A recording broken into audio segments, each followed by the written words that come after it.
بنگلہ دیش میں طلبہ مظاہروں کی بدامنی پر مبنی ابتدائی رپورٹ جاری۔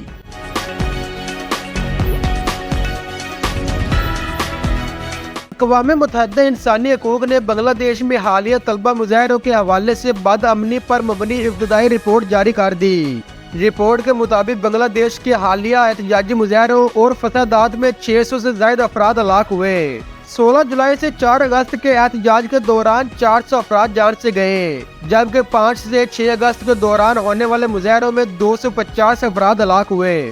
رپورٹ میں کہا گیا ہے کہ ہلاک ہونے والوں میں بنگلہ دیشی مظاہرین، راہگیر، صحافی اور سیکیورٹی اہلکار شامل ہیں، جبکہ حالیہ فسادات میں ہزاروں مظاہرین اور راہگیر بھی زخمی ہوئے۔ تاہم احتجاج میں ہلاک افراد کی تعداد اس سے بھی زیادہ ہو سکتی ہے۔ رپورٹ کے مطابق بنگلہ دیشی سیکیورٹی فورسز نے مظاہرین سے نمٹنے کے لیے غیر ضروری تشدد کیا۔ بنگلہ دیشی سیکیورٹی فورسز کے تشدد میں انسانی حقوق کی خلاف ورزیاں ہوئیں۔ رپورٹ میں بتایا گیا ہے کہ ان انسانی حقوق کی خلاف ورزیوں کی شفاف، غیر جانبدارانہ تحقیقات کی ضرورت ہے۔ طلبہ کے احتجاج میں اب تک میڈیا پر 300 ہلاکتیں رپورٹ کی گئی تھی۔